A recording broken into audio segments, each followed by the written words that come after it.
Hello and welcome. You're watching NDTV. I'm Vedant Agarwal. A turning point in the US presidential race. Joe Biden has withdrawn from the race to the White House. This amid mounting pressure from top Democrats. Also his worsening health as well. He was tested positive for COVID just a week back. In fact, a couple of days back, if I'm not wrong. And now Joe Biden has pulled out of the race. He says it's in the best interest of the party that I stand down.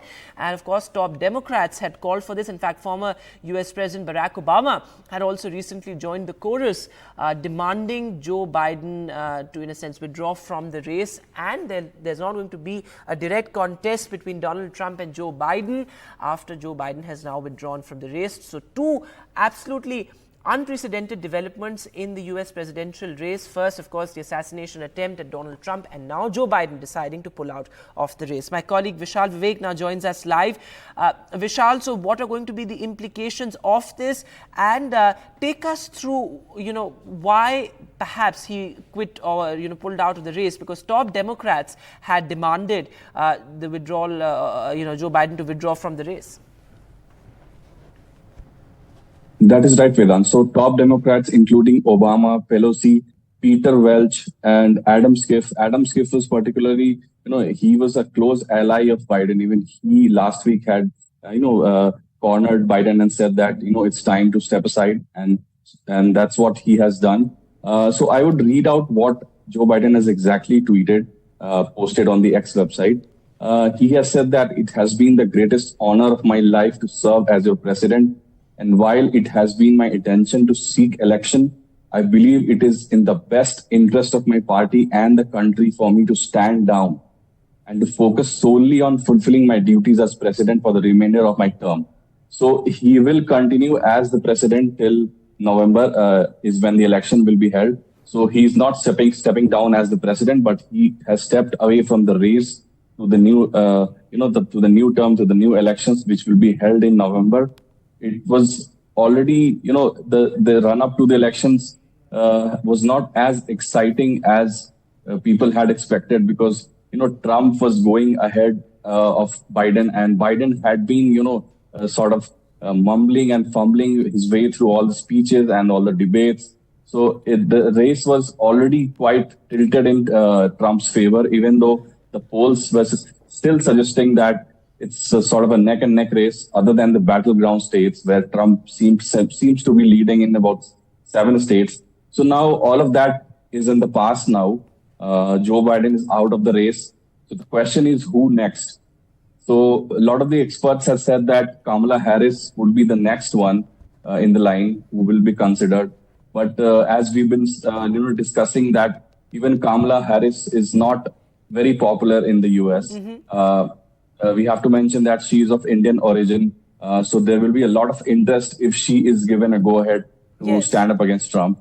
So that is also another angle. So who will be the next one? Whether it's Kamala Harris, whether it's Gavin Newsom of California. These are some of the names that could be considered. But as of now, it's just Trump in the race to the White House. That's right. And as you also mentioned, Vishal, it was that debate fiasco, that debacle that, likely defined Joe Biden's future. And then, of course, things just went out of control. He also tested positive for COVID, and top Democrats called for Joe Biden to quit the race. But, the focus, as you rightly pointed out, is now going to be on who could be the next Democrat candidate for the presidential race. Take us through that. And also, what are going to be the implications as far as the Republicans are concerned? Because, there are all these reports also of how Trump already has a plan in place to attack Kamala Harris if she is indeed chosen as the official candidate. That is correct. So as we've been discussing, Kamala Harris is the number one candidate now to be, in the line in the race to the White House for the Democratic Party. She will be up against a mountain of a force now because Trump, in the wake of the assassination bid, he has sort of gained a lot of ground. A lot of experts have said that assassination bid would help him now because the speech that he gave at the RNC, the Republican National Convention, that was sort of he catered to all the needs. He also gave his, typical Trump kind of a speech where he made a lot of false claims as well, very tall claims as well. But at the same side, he was also very grounded in his speech. Especially in the first half of his RNC speech, he was quite grounded. So he is pulling a lot of weight now. He is catering to almost everyone. He spoke in detail about foreign policy, spoke about migration. So he covered almost everything in his 90-minute speech. On the other hand, Biden was stuck in his house because he was diagnosed with COVID. He could not campaign. So the race was already tilting in favor of Donald Trump and Biden. It was just a matter of time that when would Biden pull out. And that is what exactly has happened. So, yeah, we'll have to see who will be given a chance to stand up against Trump. Right, Vishal, and as you rightly pointed out, it was just a matter of time for Biden to actually withdraw to that race. But, the focus in India very much on the camaraderie between Prime Minister Modi and President Biden as well, though, it could be a little premature to ask that question. But what could be the possible implications of perhaps Trump's re-election or the election of any other Democrat to the White House? So Trump has always been sort of positive when he's spoken about India. When he came to India the last time, there was big welcome, for him when he was the president. He came to Gujarat. The whole stadium was filled to welcome him, and he was really fond of that kind of welcome. So he has only spoken about India in a positive manner. It remains to be seen. In his foreign policy speech at the RNC, he did not particularly talk about India, but in the past, he has been vocal about India. He has, expressed interest in India because he has a lot of business dealings also in India. So that will also be an interesting angle as to if he becomes the US president, what will happen to his business dealings in India? Would that be a conflict of interest? How will the governments of both the countries take a look at this? So there are several angles to look at this right now. That's right, and interesting also, Vishal, that the House Speaker made an important point. He said if Biden quits, Republicans could bring legal challenges in many states. This, of course, is now the Democrats would be looking for a replacement candidate. But what does this really imply? Sorry, could you repeat that, Vedant? Now, the House Speaker made an interesting statement today. He, in fact, said that if Joe Biden indeed pulls out of the race, then the Republicans could file various legal challenges. What does that really mean? That doesn't, I would have to check on that, what exactly it means, because in the race up to the White House, a lot of statements would be released from both the parties. Yes. Right now, the biggest story is that Biden has pulled out, and what could be the implication of that? Which candidate is the first choice? Because there's not much time left now. There's just 1 month, about a month to go before the Democratic National Convention, the DNC. What happens at the DNC, that remains to be seen. Now, RNC was quite successful for the Republican Party. The onus is now the Democratic Party to line up someone big for the DNC so that it can, stomp the ground and say that it can, take up the Republican Party. So far, it seems to be a real struggle for the Democratic Party. Now that Biden has pulled out, there is not even one big picture that it can, show and show to Trump that who will be standing against him. Absolutely, Vishal. And as you said, that is really the story right now. But as somebody who tracks the politics of the US very closely, where do you see the campaign going from here on? Because, of course, as you also mentioned in your reportage, that this has only strengthened the case for Donald Trump, who has already sort of garnered a lot of sympathy, perhaps, and a lot of attention after that assassination attempt. But where do you see the campaign from here on? So most likely Trump would take to his social media website called Truth Social and probably give a big statement there, because He always, he doesn't waste any time in attacking the Democratic Party, especially Biden. He uses a lot of these methods, especially at the RNC, where he said that he won't even take the name of Biden, although he took the name of Biden 2-3 times. But throughout the speech, he referred to him as the person. So he has these methods to draw in attention, and especially that image of him raising his fist with the American flag in the background, with blood running down his face, and him screaming "Fight on, fight on." Those are some really iconic pictures that will stay in American political history for probably hundreds of years. So he has already pulled off a big win in terms of the US elections, and probably that is why people in the US like him so much and support him so much. The reason that he is so unabashed in his approach, he doesn't mince his words. So right now it looks to be a really, one-sided race. Absolutely, and as you said, a defiant Trump there, but also looking at what really transpired as far as Joe Biden is concerned in the past couple of weeks, in the past month.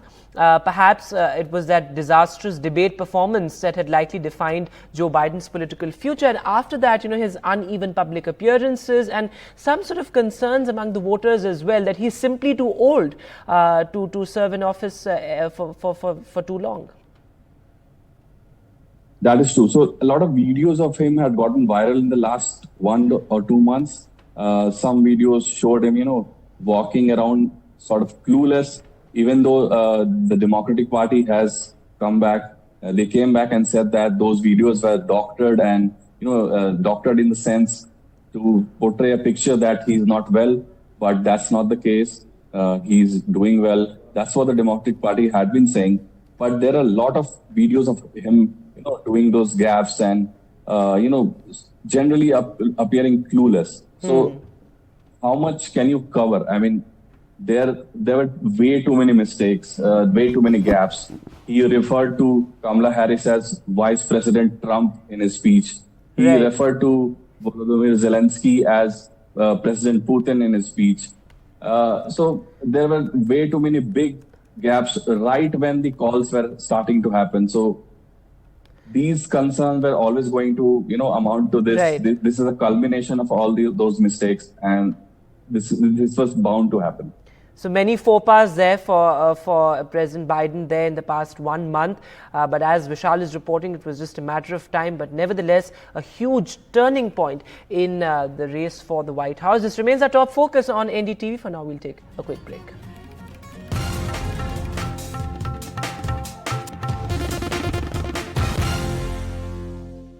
All eyes on the stormy monsoon session, and the focus very much is going to be on the budget. Well, Finance Minister Nirmala Sitharaman will be presenting the union budget on Tuesday. This is Modi 3.0's first budget. The middle class will be keenly watching the union budget, given the fact that vegetable prices have spiked to a record high. Food inflation remains a big concern. Whether there's going to be tax relief or tax cuts, that remains to be seen. But it's going to be a crucial budget on Tuesday. Meanwhile, the central government called for an all-party meeting ahead of the crucial monsoon session. The opposition brought up various issues, and the states, particularly Bihar and Andhra Pradesh, pressed for a special status and also the special package, which may be brought up during the course of the monsoon session as well. This as Congress leader Jairam Ramesh took a jibe at the TDP as well over the special status. But Kiren Rijiju hit back. He said that everyone must maintain sanctity. Remember, the Congress leader is also now mired in a controversy for live updates and tweeting live or posting on the social media platform X Live during the meeting. The JDU and the BJP have hit out at Congress's Jairam Ramesh.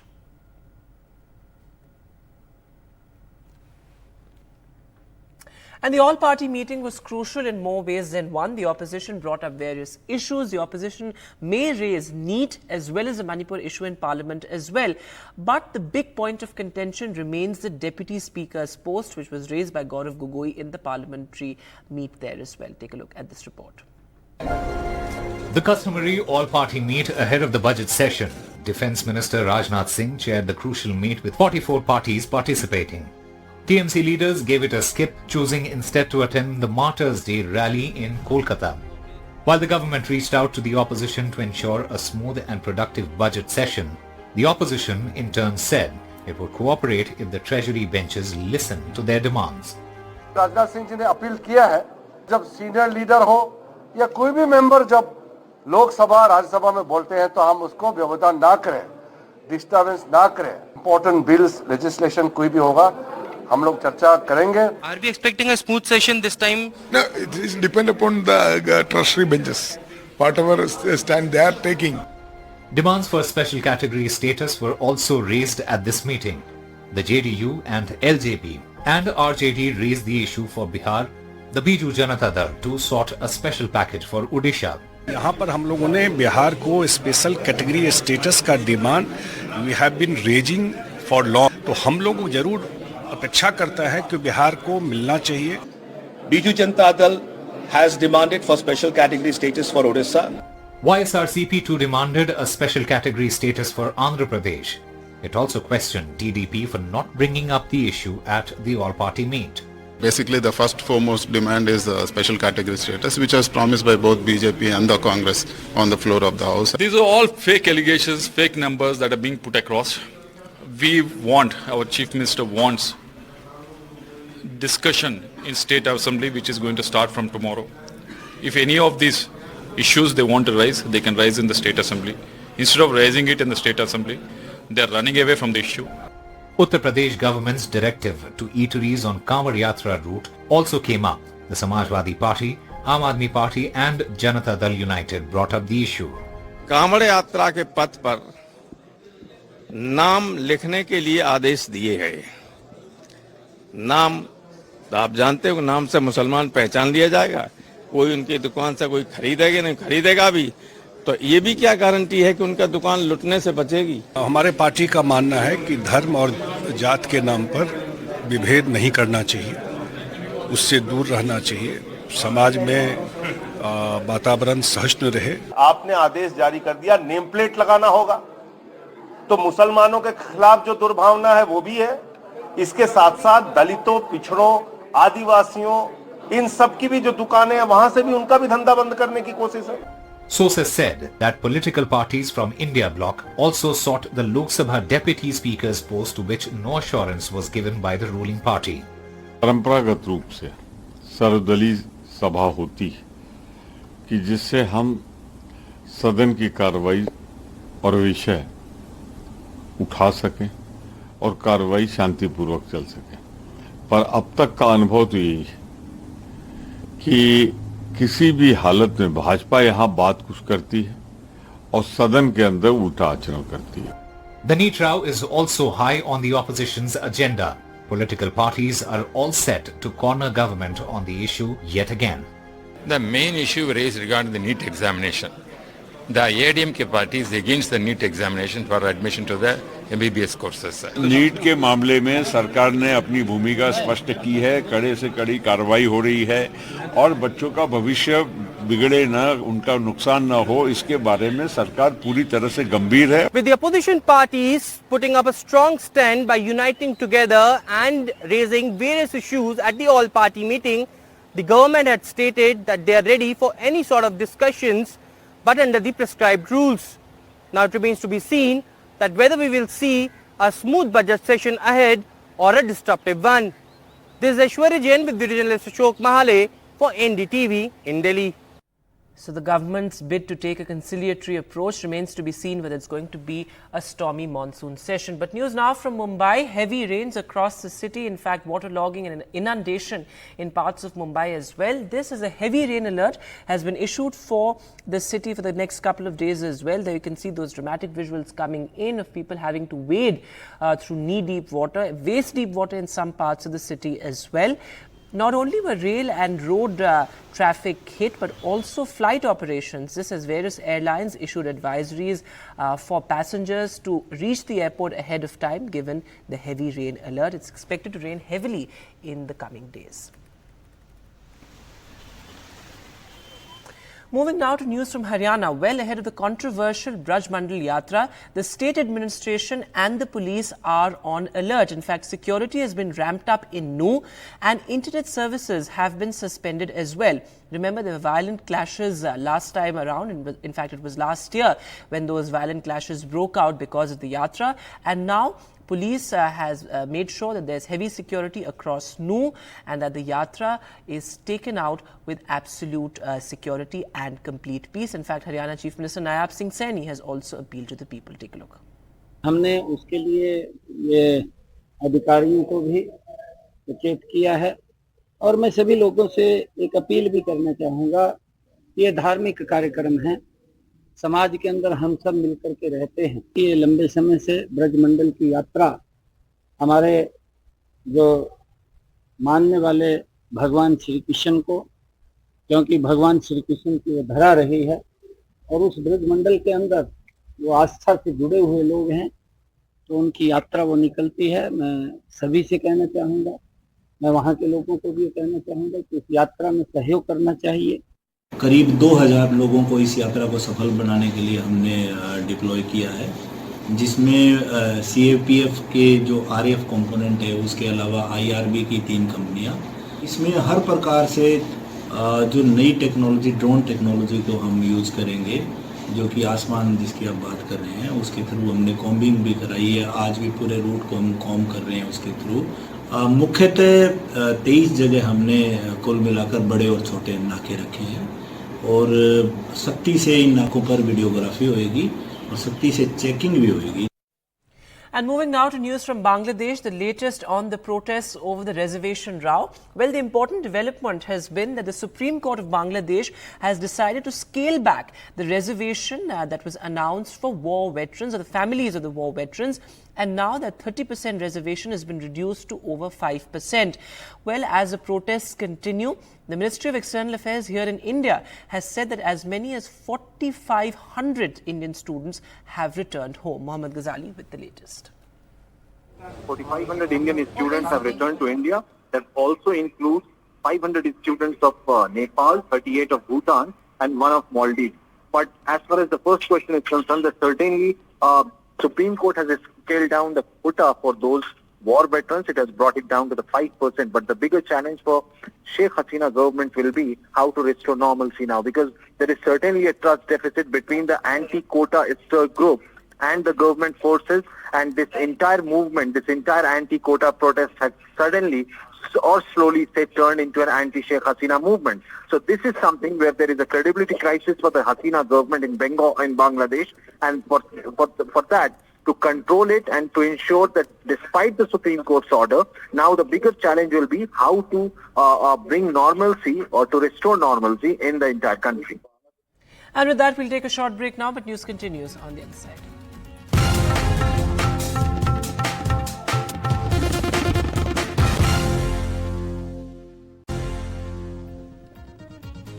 Welcome back. Now, a budget special report. Well, food inflation has become a big concern for middle-class households, with kitchen budgets extremely strained. What does the middle class actually expect of the government ahead of the budget? Here's our special report. 3 households, different budgets, and one common, a dearer kitchen. With hopes of rate cuts now on the chopping block, an abnormally hot June saw vegetable prices rise to a 16-month high.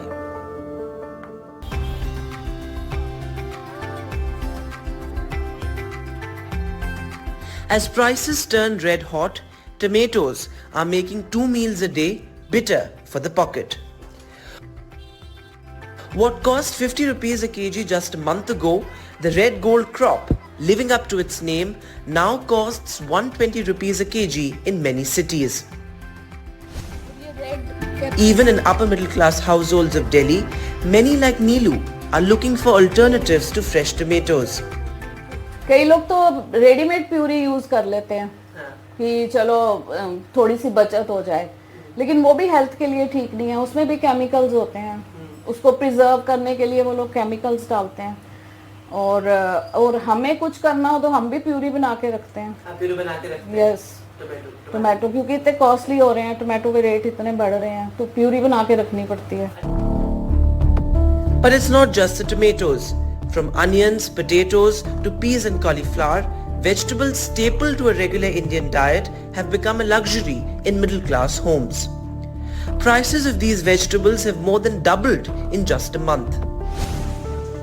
While Neelu may be worried about the rising costs of fresh veggies, for a domestic staff Gyanu, cutting back on essential items is the only way to feed her family of 4. पहले हम मंडी जाते थे, 500 से 700 रुपए में एक हफ्ता की सब्जी लेके आते थे। अब नहीं, अब 1000 से 1200 रुपए लगती है। It's not just your neighborhood sabzi wala selling pricier veggies. With wholesale inflation at a 2.5-year high of over 3.5% in June, buying vegetables from mandis isn't a pocket-friendly alternative anymore either. 65-year-old Vandana says the mandi vendors still offer a better deal for seasonal vegetables, essential for her diet. एक तो सामने दिखती है कि क्या चीज़ ला रहे हैं। I don't know, मैं ऑनलाइन नहीं मंगाती कि वहाँ पर क्या चीज़ आती है, आई डोंट नो। और वहाँ सामने लोगों से मैं जाती हूँ तो मैं हर सब्जी वाले से कुछ कुछ लेती हूँ। मुझे लगता है कि वो अगर हम ऑनलाइन मंगाएंगे तो बेचारे वो लोग क्या करेंगे, वो गरीब लोग हैं, उनकी कैसे सब्जी बिकेगी या कुछ भी चीज़ होगी। The soaring prices, however, have not made farmers rich. After toiling on his fields round the year, Jaswant Singh's share in the profits remains meager. He sells 1 kg of bottle gourd that costs 60 to 70 rupees in the wholesale market for less than 20 rupees to the mandi. It's the middlemen who benefit from the inflated prices. ਮਿਹਨਤ ਬਹੁਤ ਲੱਗਦੀ ਹੈ ਜੀ, ਮੰਡੀ 'ਚ ਤਾਂ ਬਹੁਤ ਘੱਟ ਰੇਟ ਮਿਲਦਾ ਹੈਗਾ ਜ਼ਿਮੀਂਦਾਰਾਂ ਦਾ ਜੀ, ਬਹੁਤ ਬੁਰਾ ਹਾਲ ਰਹਿੰਦਾ ਹੈ ਕਿ ਜ਼ਿਮੀਂਦਾਰ ਤੋਂ ਦਾ 10 या 20 15 रुपए लेके वो आगे अपना 90-80 रुपए बेचते हैं। सभी जिम्मेदार हैं जो, उनके अंदर से आवाज़ यही है कि कोई ना कोई तो सरकार का इस प्रति होना चाहिए विचार या कोई मतलब ध्यान होना चाहिए। Farmers say the government should consider a cap on prices of seasonal vegetables to reduce the high margins that benefit the middlemen. The middlemen or arthiyas blame the vegetable vendors for the high prices. मानकर उसने 15 रुपए kilo हमारे से चीज़ ली, उसको 16.5 रुपए kilo पड़ गई, आगे वो 20-25 रुपए किलो बेचेगा, पीछे खराब भी निकल जाती है, उसकी अपनी मर्जी है। The sabzi wala says he is helpless too, blaming it on unfavorable weather patterns. रुपये तो आड़ती भी कमाएगा जी, उसके ਵਿੱਚ 5-7 रुपये सानू भी 10 रुपये ਅੱਗੇ ਕਮਾਣੇ ਪੈਂਦੇ ਜੀ। हाँ जी, ਇੰਨੇ बचत ਕਰਦੇ ਜੀ, मतलब चीज़ ਪਿੱਛੇ 10-15 रुपये किलो ਪਿੱਛੇ ਬਚਦੇ ਜੀ। With food prices spiking to all-time high levels, the basket of nutrition has shrunk to a concerning low in the past 1 year. The only healing touch can come from the government. In the upcoming budget, Modi is first after taking charge for the 3rd time. In the food basket, there are a couple of items where the government has important role to play. For example, cereals. The government increased the MSP, which raises the food price, but at the same time the government buys that and then provide to 80 crore consumers free of cost. So you try to serve both the constituencies, but the real food inflation is not from cereals that much. It is from pulses, it is from oil seeds and the vegetables.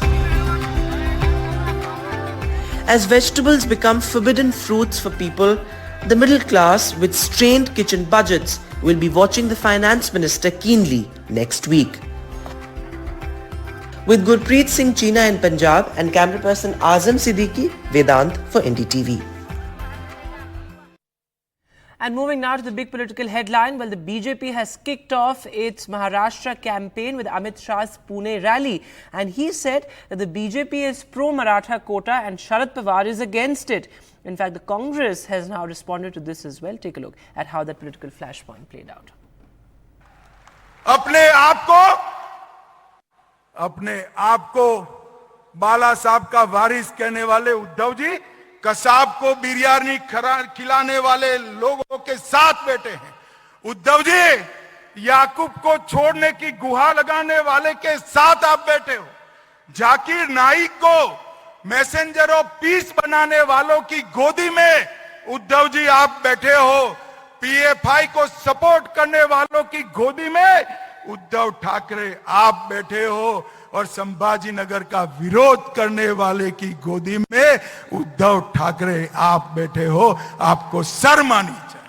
जब जब महाराष्ट्र में भाजपा सरकार आती है, Maratha reservation प्राप्त होता है, और जब जब शरद पवार की सरकार आती है, मराठा रिजर्वेशन गायब हो जाता है। मैं सोच समझ कर ये वाक्य बोल रहा हूं। 2014 में महाराष्ट्र में मराठा रिजर्वेशन आया, सुप्रीम कोर्ट तक ठीक गया। किसकी सरकार थी 14 में, बताइए जरा। अरे जोर से बोलो, किसकी सरकार थी? मराठा रिजर्वेशन कंटिन्यू रखना है तो किसकी सरकार लानी चाहिए? अरे जोर से बोलो, किसकी लानी चाहिए?